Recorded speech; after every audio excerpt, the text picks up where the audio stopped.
మీరు బలహీనత అవుతారేమో. మీరే కాదు, మనందరం కూడా బలహీనత అవుతాం. దేవుని వాక్యము దాన్ని మనం బాగా భుజించాలి, బాగా మనం తినాలి. మీకు అవకాశం ఉంటే ప్రతి శనివారం మనం ఉపవాస ప్రార్థన ఉంటుంది, శుక్రవారం అలచలుగా ఉంటుంది. అదేవిధంగా ఆయా స్థలాల్లో కూడా ప్రార్థనా కూడికలు జరుగుతూ ఉంటాయి. దయచేసి మీరు పాల్గొనడానికి ప్రయత్నం చేయండి. లేకపోతే మీరు ఆదివారమే 10 గంటల పరిగెత్తుకుంటూ వచ్చి కనీసం 3 గంటల సేపు దేవుని మందిరంలో మనం ఉండకపోతే ఆ ప్రార్థనగా నాకు మట్టుకైతే ఉండదు. నేనైతే 2 hours ఉండేది, 11కి వచ్చినాను. అది కూడా లేట్ అయిపోయింది ఈరోజు. సరే, దేవుని వాక్యాన్ని మనం చదువుకుందాం. చదువుతాము. పిలిపిలికి రాసినటువంటి పత్రిక 4వ అధ్యాయం 17వ వాక్యాన్ని చదువుతారు ఎవరైనా? మీరు త్వరగా చదవడానికి ప్రయత్నించండి. దయచేసి ఎవరు కూడా అటు ఇటు ఉండకూడదు. చదువుతారు. నేను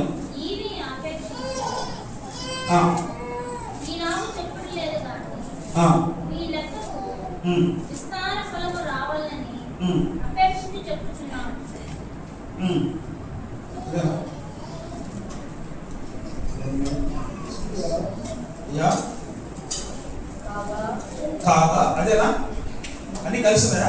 అది పొందుతుంది సరే పొందుదు కాగా దేవుడు తన ఐశ్వర్యము చొప్పున క్రీస్తు యేసునందు మహిమలో మీ ప్రతి అవసరాలు కూడా ఆయన తీర్చును గాక. మరొకసారి చదువుతారైనా బ్రదర్స్ చదువుతారైనా? బ్రదర్స్ మన సహోదరులు, మన బ్యాచ్ చదవండి. మన బ్యాచ్ చదువుతాం, దొంగల బ్యాచ్ అంటే చర్చి దొంగలం కదా మనం అందరమే, మగవాళ్ళు అందరమే. ఒక ఆయన అన్నాడు, మగవాడు అంటే మోకరించి ప్రార్థన చేయాలంటే వాడు కావాలి. ఏదో డిఫరెంట్గా చెప్తున్నాడు అని. అంటే మా బ్యాచ్ కొంచెం తక్కువ ఉంటారు అనమాట. అన్ని చోట్ల ఎక్కువే. సినిమా హాల్లో మేమే. ఇంకా ఇప్పుడు బస్సులో కాక నాయన, బస్సులో మీరు ఒకప్పుడు బస్సుల్లో మేము 6 సీట్లో కూడా కూర్చోండి. రిజర్వేషన్లో కూడా వాళ్ళు చేయలే. రిజర్వేషన్ సీట్లే. రిజర్వేషన్ ఎప్పుడు చేసావమ్మా? చూడు వెనక స్క్రీన్కి పచ్చగా ఉంది, పసుపు కాదు. ఇప్పుడు ఆ పరిస్థితి ఏం లేదు. అన్ని సీట్లు వాళ్ళకే నిలబడేదేమో. సరే, సినిమా హాల్లో మేమే, ఇంకా క్లబ్లో మేమే. చెప్పండి.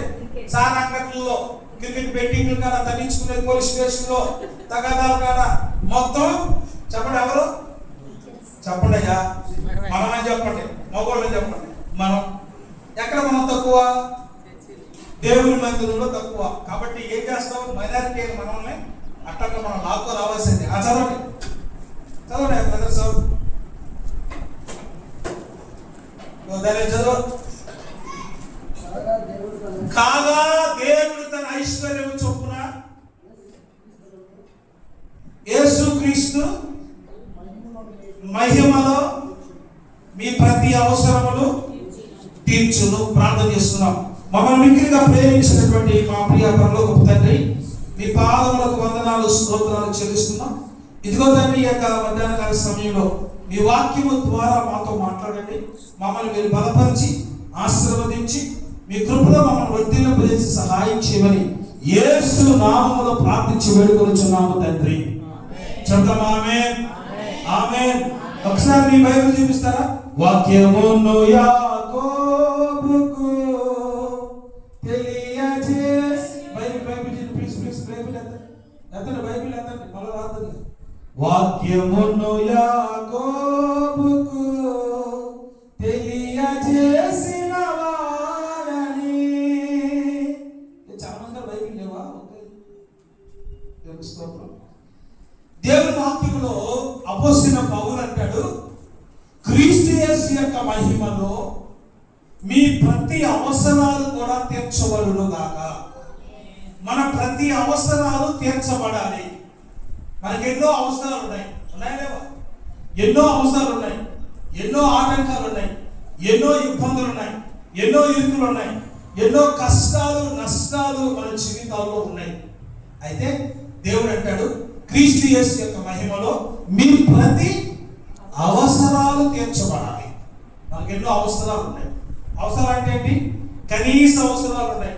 కూడు, గూడు, చెప్పండి, గుడ్డ అంటే వేసుకోవడానికి బట్టలు, తినడానికి, కొట్టడానికి, వీటిని కనీస అవసరాలు అంటారు. ఓ ప్రతి మనిషికి కనీస అవసరాలు తీర్చబడాలి. కనీస అవసరాలు తీర్చబడకపోతే ఆ వ్యక్తి చాలా బలహీనుడైపోతాడు, ఏమి చేయలేని వాడు అయిపోతాడు, భక్తిహీనుడు కూడా అవడానికి అవకాశం ఉండదు. అందుకే దావీదు అంటాడు, అయ్యా మరీ ధనవంతులుగా చేయొద్దు నాయన. నేను గర్వించి ఏమంటాను, ఎవడరా దేవుడు అంటానేమో, అంటానని కాదు అంటానేమో, మరి పేదవాడిగా నాకు చెయ్యొద్దు, దరిద్రుడిగా చెయ్యొద్దు, ఎందుకంటే నాకు వ్యసనంతో నేను దూషిస్తానేమో. ఎక్కడరా దేవుడు, దేవుడు అంటే మాకు ఎందుకంటే జరగదురా బాబు, మాకెందుకు ఈ కష్టాలు వస్తాయిరా బాబు, మాకెందుకు ఈ బాధలు వస్తాయిరా బాబు అని నేను అంటానేమో ప్రభువా, నాకు అలా వద్దు, అన్న వస్త్రాలు నాకు దయచేయని దావీదు ప్రార్థన చేస్తూ వచ్చాడు.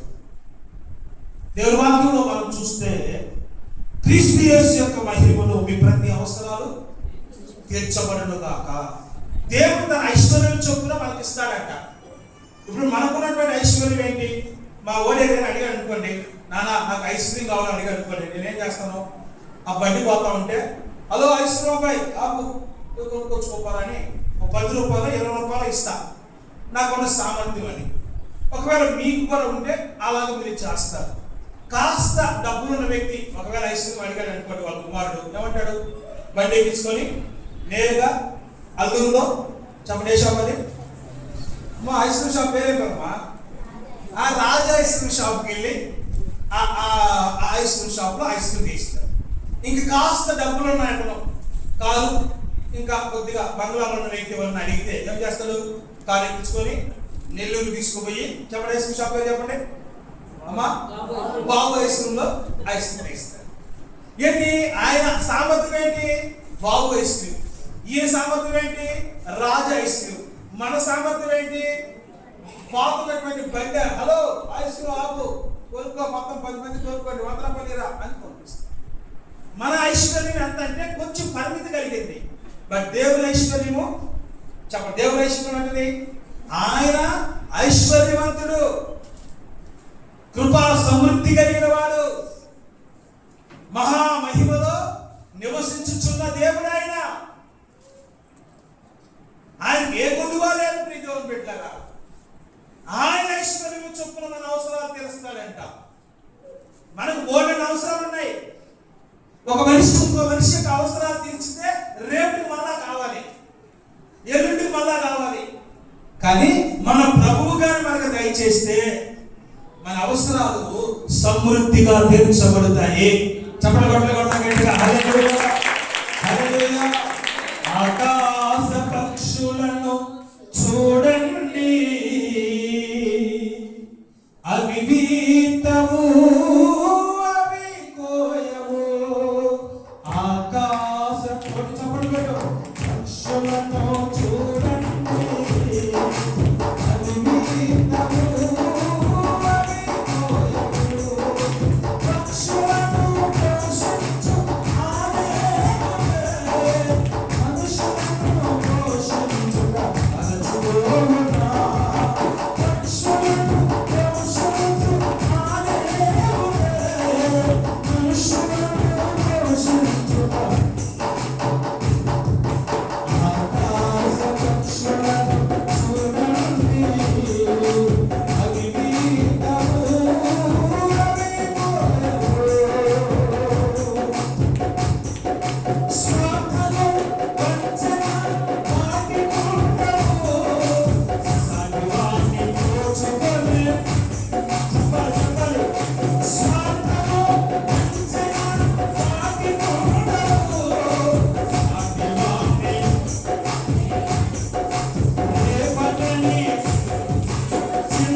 అవే.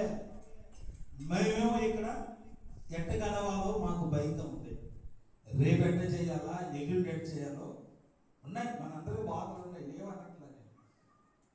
ఈ ప్రస్తుత కాలంలో అయితే నాకు తెలిసి 90% ఉంటాయి.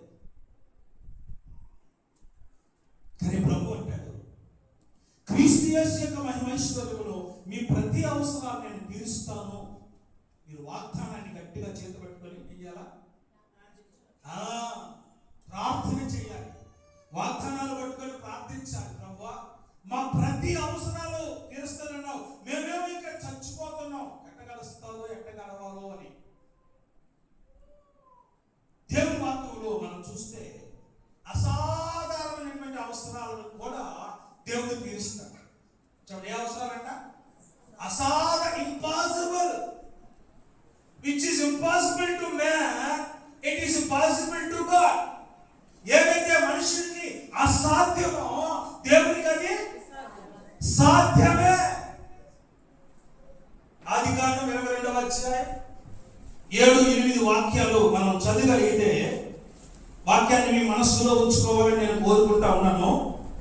వాక్యాన్ని మీరు బాగా వినాలని నేను కోరుకుంటున్నాను. వాక్యం మీ హృదయాల్లో ప్రింట్ అయితే వాక్యం ద్వారా మనం బలపరచగలుగుతాం. వాక్యం మనల్ని నిలబెడుతుంది, వాక్యం మనల్ని స్థిరపరుస్తుంది. ప్రేమని దేవుని బిడ్డలారా, ఏ వ్యక్తి యొక్క జీవితాల్లో వాక్యం ఉండదో ఆ వ్యక్తి నిష్ఫలుడై ఏం చేస్తారంట? ఫలించలేడు అని వాక్యంలో ఉంటుంది. చదువుతారా? ఆదికాండం 22వ అధ్యాయం 7వ వాక్యం 8వ వాక్యం చదువుతారు మాస్టర్.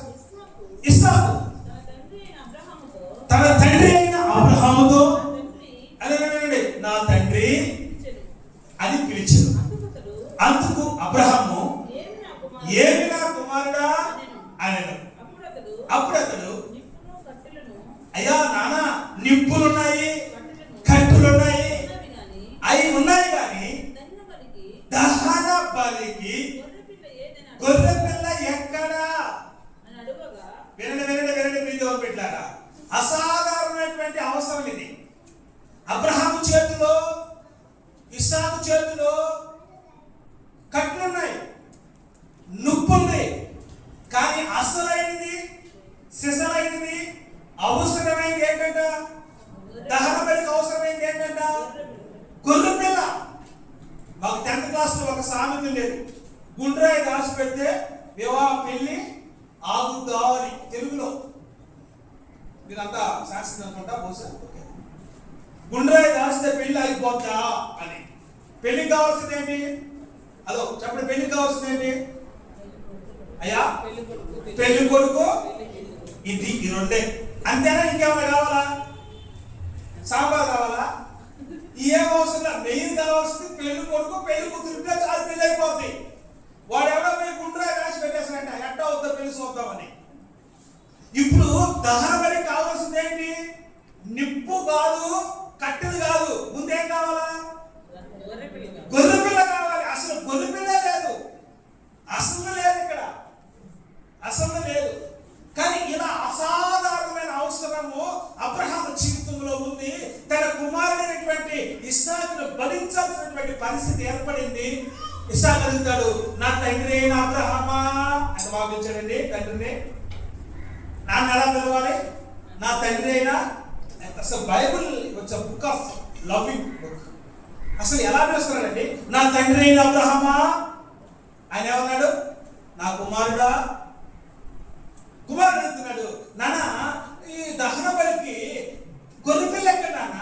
నిప్పుంది మన చేతుల్లో, కట్లున్నాయి, ఎలా చేస్తావు అంటే అబ్రహాం ఏమన్నాడు విశ్వాసంతో? ఏమన్నాడండి? అబ్రహాం ఏమన్నాడు? నా కుమారుడా. చప్పట్లు కొడదాం గట్టిగా.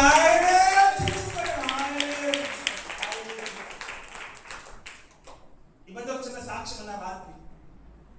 ప్రొఫెసర్ ఏనాథ్ గారు, గొప్ప దైవజనుడు ఆయన, కేరళ అయింది.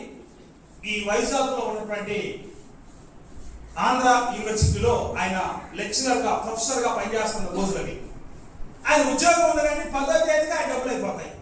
అదేందో మరి ఆ ఉద్యోగం ఏందో 10వ తేదీగా డబ్బులు అయిపోతాయి. ప్రార్థన చేసుకొని ప్రభువు మీద ఆధారపడతాడు. ఆ 10వ తేదీ అయిపోయిన తర్వాత ఆయన కానీ చిల్లుగా లేవు, ఎలా బ్రతకాలో అర్థం కావట్లేదు. ఈ లోపల ఒక సహోదరుడు క్రైస్తవుడే, యేసుప్రభు నమ్ముకున్న ఆయన లెటర్ రాశాడు.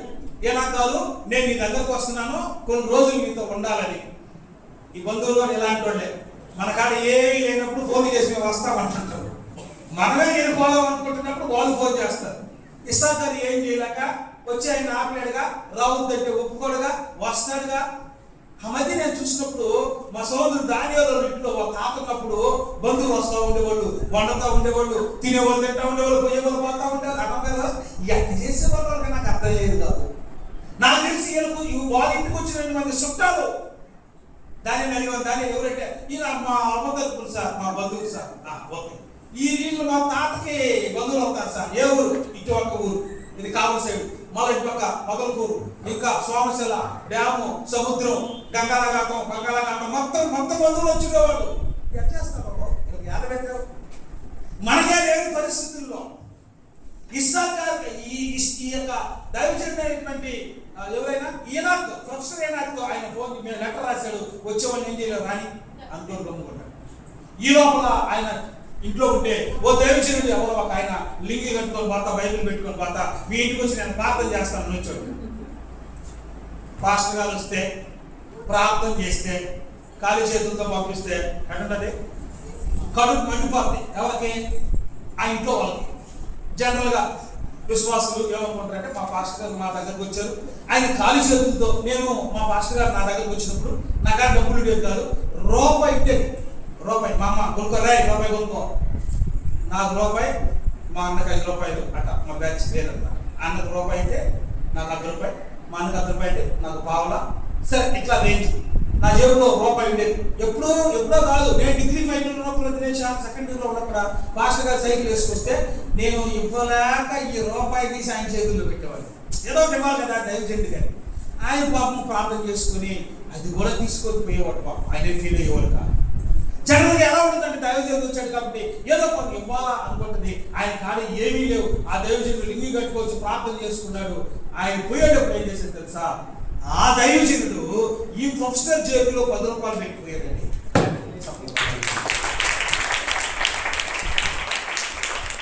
క్రీస్తు యేసు యొక్క మహిమలో మన ప్రతి అవసరాలకు ఇచ్చే దేవుడు ఆయన. కానీ చెప్పడానికి కొద్దిగా ఈజీగా ఉంటుంది, కానీ భరించడానికి చాలా కష్టం అండి. Practical life is very different. Theoretical life is very very easy. ఏముంది రా చేపలు, ఏముంది చేపలు బాగా ఉంటాయిగా, చెప్పండి సైన్స్ వాళ్ళు. అలా 2 గొయ్యాలు అలా చెప్పడం వేసి పోసేటప్పుడు తెలుస్తుంది. దేనికి పోసేస్తారు మొత్తానికి, అంతే కదా. ఈ మధ్య ఎవరో ఒక ఆయన కంటికి ఆపరేషన్ చెప్పి, గుండెకి ఆపరేషన్ చెప్పి, కంటికి ఆపరేషన్ చేసినట్ట రకరకాల ఆపరేషన్ చేస్తున్నారు అనమాట. ఏది పోయాలో అర్థం కాదు. చెప్పడం ఈజీ కానీ చేయడం కష్టం. ప్రియో పెట్టారు. నిజానికి వినండి, అబ్రహాము జీవితంలో భయంకరమైన శ్రమ ఏర్పడింది. ఒక్కగాని ఒక కుమారుడిని దేవునికి బలివ్వాలి. అబ్రహాం ఏమన్నాడండి? కుమారుడా, అది దేవుడే, ఆయనే చూసుకుంటాడు. హల్లెలూయా, ఆయనే చూసుకుంటాడు. అబ్రహాము బలించాలని తన కుమారుడి మీద కత్తెత్తబోతున్నప్పుడు దేవుడు ఏమంటాడంటే, అబ్రహామా అబ్రహామా, నీ ఏకైక కుమారుని ఇవ్వడానికి ఎనిది లేదు కనుక ఇన్ని బట్టి నువ్వు దేవునికి భయపడుచున్నావు. అదిగో నీ వెనకనే పొట్టేలు పిల్లలు చూడు అన్నాడు. చప్పట్లు కొడతా గట్టిగా. హల్లెలూయా, హల్లెలూయా. ఆ పొట్టేలు కొమ్ముతో ఆ కమ్యూనికేట్ ఎదిరిస్తా ఉంది. ఎప్పుడు చూస్తాడండి దేవుడు అవసరాలు? అప్పటికప్పటికే పెట్టాడా? ముందుగానే పెట్టాడా? ఆ పర్వతం మీద ఎక్కేటప్పటికే దేవుడు ముందుగానే సిద్ధం చేస్తూ వచ్చాడు. అబ్రహాం ఈ పక్క నుంచి ఎక్కుతున్నాడు, గొర్రెపిల్ల ఆ పక్క నుంచి ఎక్కుతుంది. అవసరాలకి ఈ పక్క నుంచి వస్తూ ఉంటాయి, దేవుడు హస్తం ఆ పక్క నుంచి తీరుస్తూ వస్తాడు. ఎటు నుంచి తీరుస్తాడో మనకి తెలియదు, కానీ దేవుడు నిశ్చయంగా మన అవసరాలు తీర్చును గాక. ఈరోజు మీరు గట్టిగా ప్రార్థన చేసుకోవాలి. ప్రతిరోజు ప్రార్థించాలి. ప్రభువా, నా అవసరాలు తీర్చండి. మనమే లగ్జరీస్ అడగట్లా, కార్లు విమానాలు అడగట్లా. మా అవసరాలు ప్రభు, మాకు 3 పూట్ల అన్నం, మంచి బట్టలు, మంచి ఆరోగ్యం మాకు ఉంటే చాలు ప్రభు. ఏదో నీ సేవ చేసుకొని ప్రార్థన చేసుకొని ఊరు తిరుక్కుంటామని మనం అనుకుంటా ఉంటే ప్రభు అంటాడు, మీ అవసరాలు నేను తీరుస్తాను. అబ్రహాము జీవితంలో అదిగో గొర్రెపిల్ల అక్కడే ఉంది. ప్రియదేవుని పెట్టినాక ఒక పాట ఉంది కదా, నీకిష్టమైనది కావాలి దేవునికి బలి అర్పణ కోరలేదు దేవుడు, బలి అర్పణ కోరలేదు దేవుడు. కయ్యూను అర్పణ ఇచ్చాడు దేవునికి, హేబేలు అర్పణ నచ్చింది దేవునికి. అర్పించు వాటి కంటే అర్పించే మనసు ముఖ్యం. నచ్చాలి మొదట నీవు, మొదట మనం నచ్చాలి. అబ్రహాము జీవితంలో దేవుడు అసాధారణం. వాళ్ళ కొడుకు చచ్చిపోతాడు అనుకున్నాడు అబ్రహాము. కానీ నా దేవుడు ఏం చేశాడు తెలుసా? మన దేవుడు చంపే దేవుడు కాదండి. హల్లెలూయా. మన దేవుడు బ్రతికించే దేవుడే కానీ చంపే దేవుడు కాదు. ఆ పక్కనే గొర్రె పిల్లని దేవుడు, పొట్టేలు పిల్లని దేవుడు గుంచాడు. అబ్రహాం యొక్క అవసరాన్ని దేవుడు తీర్చాడు. రెండోగా మనం చూద్దాం. చూడండి, రాజులు 2వ గ్రంథం 7వ అధ్యాయం 5వ వాక్యాన్ని లేదా 4వ వాక్యం నుంచి కూడా చదవండి ఫాస్ట్ గా. ఇక్కడ 4 కుష్ఠరోగులు ఉన్నారు. 4 కుష్ఠరోగులు ఆ షోమ్రోను పట్టణంలో కూర్చొని ఉన్నారు. ఆ షోమ్రోను పట్టణంలో భయంకరమైనటువంటి కరువు తాండవిస్తా ఉంది. మామూలు కరువు కాదు. కూర్చోండి, మామూలు కరువు కాదు, భయంకరమైన కరువు ఉంది. కుష్ఠరోగులు మాట్లాడుకుంటున్నారు, అయ్యా మనం ఇక్కడ కానీ కూర్చున్నామంటే కరువుతో చచ్చిపోతాం. సరే పట్టణంలోకి ఏమైనా వెళ్దామంటే పట్టణంలో కూడా కరువు ఉంది కాబట్టి అక్కడ కూడా మనం చచ్చిపోతాం. ఎందుకు అక్కడైనా చచ్చిపోతాం, ఇక్కడ కూర్చున్నా చచ్చిపోతాం. ఎందుకైనా మంచిది, పోతే పోతాం, ఉంటే ఉంటాం.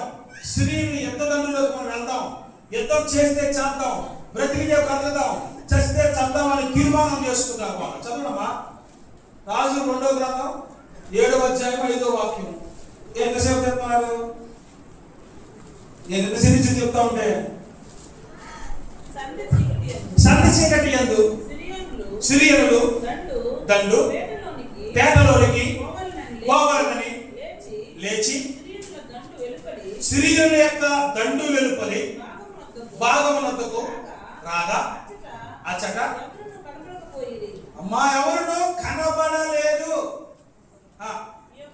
యెహోవా రథముల ధ్వని, గుర్రముల ధ్వని, గొప్ప సమూహం ధ్వని సిరియనుల యొక్క దండునకు వినబడినట్లు చేయగా వారు మన మీదకి వచ్చుటకై ఇశ్రాయేలీయుల యొక్క రాజు హిత్తీయులను ఐగుప్తులను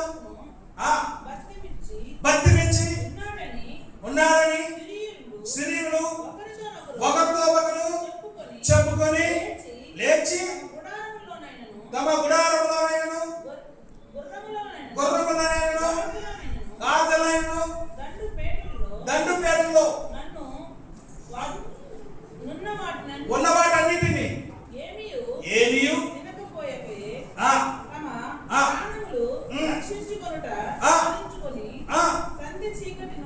సంధి చీకటి ఉన్నది ఉన్నట్టుగా పారిపోయేది. చెప్పడం గట్టిగా హల్లెలూయా. చాలా చదవాల్సి వచ్చింది, మీరు చాలా జాగ్రత్తగా వినాలి. 4 కుష్ఠరోగులు ఉన్నారు. ఎంతమంది? 4 కుష్ఠరోగులు ఎవరు ఉన్నారా? పిల్లకాయలు సండే స్కూల్లో 4 కుష్ఠరోగులు ఎవరు ఉన్నారా? ఒకటి పిల్లలు లేదబ్బా, మన సరే 4 కుష్ఠరోగులు షోమ్రోను పట్టణంలో కూర్చోంటారు. వాకిట్లో ఆలోచిస్తున్నారు. పట్టణంలోకి వెళ్దామా? అక్కడే ఉంది, చెప్పడానికి ఉంది, కరువు ఉందమ్మా. కరువు, తినడానికి తిండి లేదు. సరే ఏడా కూర్చున్నావా? ఏడ కూడా కరువు ఉంది. ఇక్కడైనా చచ్చిపోతాం, అక్కడైనా చచ్చిపోతాం. అక్కడ ఇక్కడ చచ్చేదానికంటే యుద్ధంలో చద్దాం. ఏమంటారు? యుద్ధంలో చచ్చిపోతే ఏమంటారా? యుద్ధ వీరుడు వీర మరణం పొందేకిన. నేను మిలిటరీలో ఉన్నాను ఒక ఆయన అన్నాడు. అవునా మిలిటరీలో మీరు ఎక్కడ సార్? అప్పుడు యుద్ధం చేసినప్పుడు ఎక్కడుంటారంటే అవును నేను మిలిటరీలో వంట చేస్తుంటాను అన్నాడు. మిలిటరీలో వంట చేసినా కూడా వీరుడేనండి. తెలుసా మీకు? యుద్ధం చేసినా ఒకటే, యుద్ధ వస్త్రాలు పట్టుకున్నా ఒకటే.